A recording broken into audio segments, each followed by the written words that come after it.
आदरणीय लालू प्रसाद यादव जी को यहाँ की समस्याओं के बारे में भी जानकारी देंगे कि हम जिस पंचायत में गए हैं वहाँ जनता की ये समस्याएं हैं जिसका निराकरण होना जरूरी है। इसका दिशा और दशा तय करना, ये मेरे समझ में आ रहा है। लोग भरपूर प्यार दे रहा है और मैं नहीं समझता हूँ कि हमारे विरोध में जो हमको नहीं लगता है कि वो बहुत नीचे रहेगा। यहाँ कोई बाहुबली नहीं है, यहाँ मुद्दे का लड़ाई है। एक तरफ आप देखिए जुमला पढ़ने वाला बीजेपी का सरकार है जो कहते हैं हम 2 करोड़ नौकरी देंगे। एक तरफ वो कहते हैं जो 2022 तक 2024 तक हम हर एक घर को पक्का का मकान देंगे और पक्का का मकान ऐसा वैसा नहीं देंगे।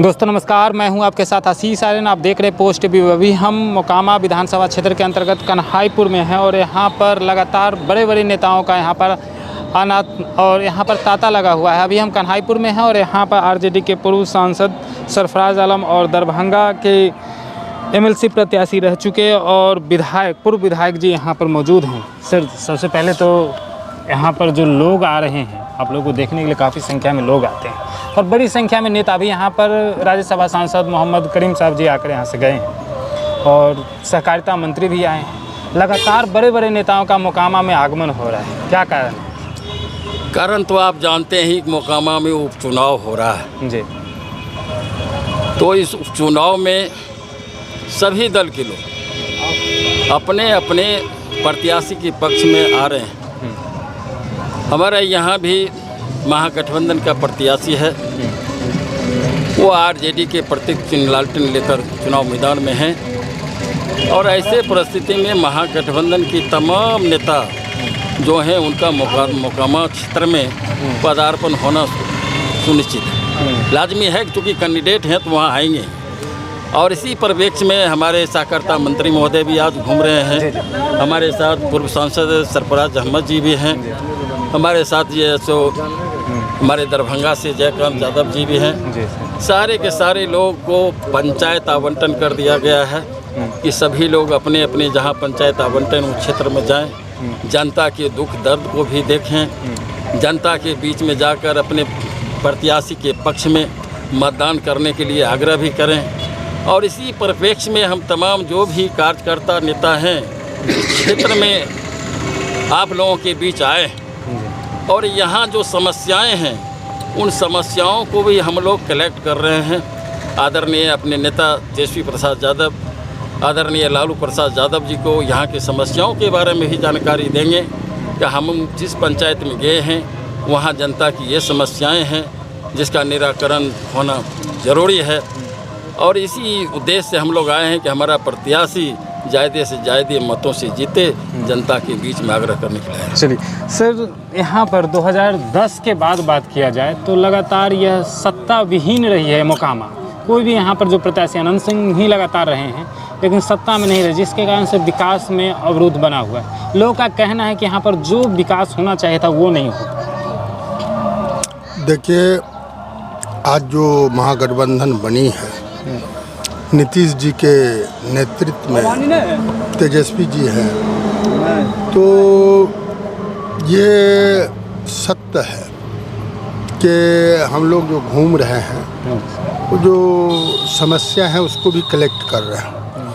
और ये जोड़ी जो है 7 गठबंधन की जो सरकार बनी है निश्चित विकास होगा और ये पूर्ण विश्वास है। 2-4 दिन से हम लोग घूम रहे हैं, पासवान जी हैं, उदय बाबू हैं, तो लोग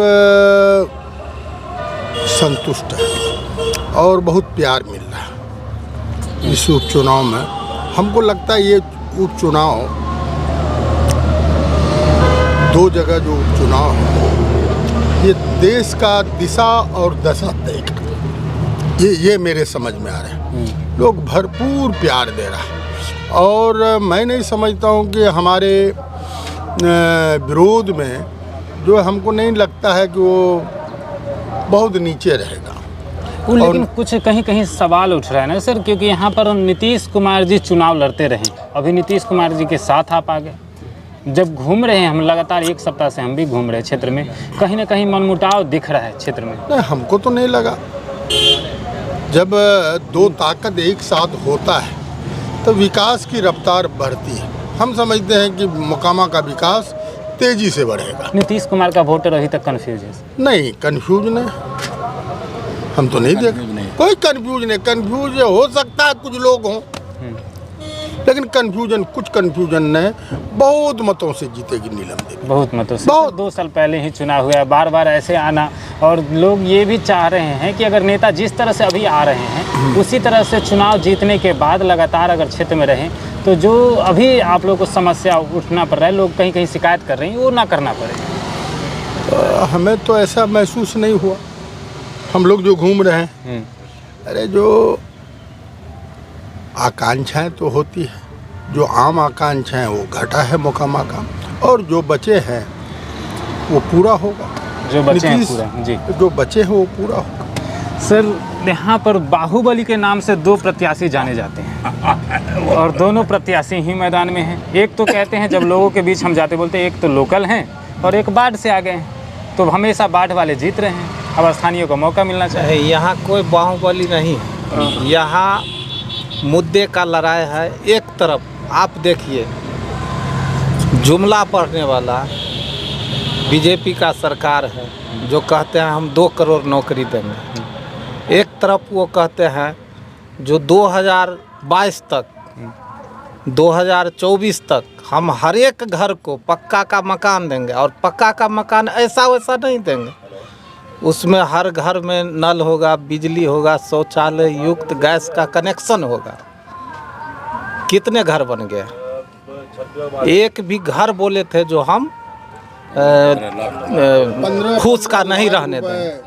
15 लाख रुपये 8 साल में देंगे हर खाते। सर यही तो पूरा है। और एक तरफ देखिए, हम लोगों का सरकार जो है 2 महीना कुछ दिन हुआ है बने हुए, जी, और एक तरफ रोजगारों को वो नौकरी दे रहे हैं, पढ़ाई कमाई और दवाई वाला सरकार दे रहा है। तो यहाँ बाहुबली कहाँ? एक तरफ काम करने वाला लोग है, एक तरफ बात बनाने वाला है। लेकिन उल्टा पड़ते जा रहा है ना सर। आप जब सवाल करते हैं 2 करोड़ रोजगार कहाँ गया और 15 लाख कहाँ गए, फिर भी तो ना तो युवा समझ रहे हैं और ना जो बुजुर्ग और जो मध्य समझ रहे हैं। युवा तो समझ रहे हैं। 2 बार तो मौका दे दिया लगातार सर केंद्र में। तेजस्वी जी को जो 110-11 सीट जो आया, जब युवा समझे तब नहीं ना आया। कैसे आया? तो हमारे नेता भी समझे, और नीतीश जी के नेतृत्व में ये बीजेपी को रोकने के लिए बड़े स्तर पर महागठबंधन बना है। और बीजेपी बिहार से ही नहीं देश से भी सफाया होंगे, और आने वाला जो समय है वो महागठबंधन का होगा। सर अंतिम सवाल, कितना वोट? पिछली बार 36,000 से जीते, इस बार यहाँ तो लग रहा है 95% वोट उन्हीं का है। क्या लगा सर? हमको तो लगता ही नहीं कि कोई कंपटीशन है। कोई कंपटीशन नहीं है सर, कोई कंपटीशन नहीं। ठीक है। यहाँ पर लगातार देखिए आरजेडी के सांसद, पूर्व सांसद सरफराज अहमद और एमएलसी प्रत्याशी दरभंगा के उपेंद्र यादव जी और पूर्व विधायक सरफराज आलम जी हैं। यहाँ पर पूर्व सांसद हैं आरजेडी के, और उपेंद्र यादव जी एमएलसी प्रत्याशी यहाँ पर हैं, और उपेंद्र पासवान जी हैं पूर्व विधायक। यहाँ पर लोगों से लगातार कन्हाईपुर में जनसंपर्क करते हुए कि कैसे वोट करना है और कितनी मतों से आगे बढ़ाते रहना है, जैसा कि इनका कहना है कि 95% जनता हमारे साथ है। आप देख रहे हैं पोस्ट ABP। अगर फेसबुक पर देख रहे हैं तो हमारे पेज को फॉलो कर ले, यूट्यूब पर देख रहे हैं तो हमारे चैनल को सब्सक्राइब कर ले। धन्यवाद।